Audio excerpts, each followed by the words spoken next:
الرحمن الرحیم۔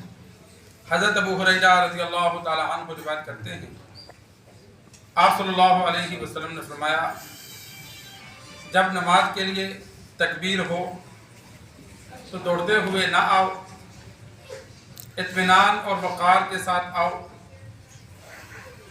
جو امام کے ساتھ نماز پڑھ لو وہ پڑھ لو، اور جو رہ جائے اسے بعد میں پوری کر لو۔ سرکار دو عالم صلی اللہ علیہ وسلم نے نماز کے لیے جماعت کے ساتھ شامل ہونے کے لیے دوڑنے سے منع فرمایا۔ بڑی مساجد میں صحن بڑا ہوتا ہے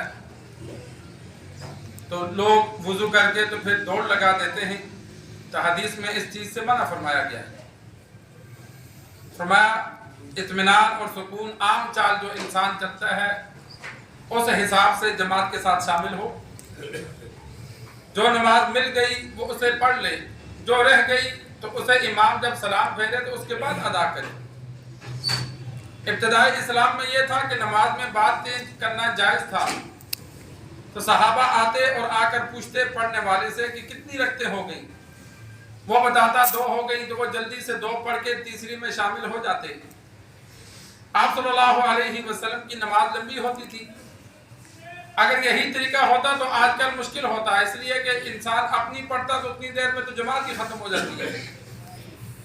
ایک دن ایک صحابی آئے، اس کو ساتھ والے نے بتایا کہ اتنی رکعتیں ہو گئی، تو اس نے کہا نہیں، اس نے پہلے جماعت کے ساتھ جو نماز تھی وہ پڑھی، جو اپنی رہ گئی پھر کھڑے ہو کر پڑھی۔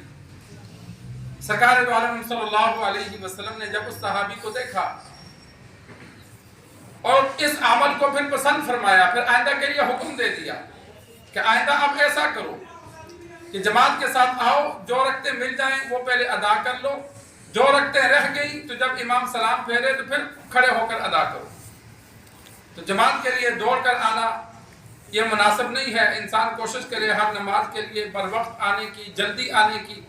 جلدی آنے میں ثواب ہے، مسجد میں جتنی دیر انسان نماز سے پہلے بیٹھا رہے گا، بغیر عبادت کے بھی بیٹھے ہونے پر اللہ نماز کے برابر ثواب عطا فرماتا ہے۔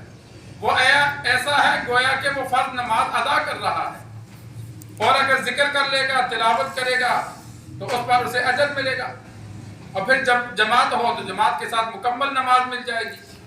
کسی وجہ سے اگر دیر ہو جائے تو پھر انسان باوضو ہو کر سکون کے ساتھ جماعت میں شامل ہو۔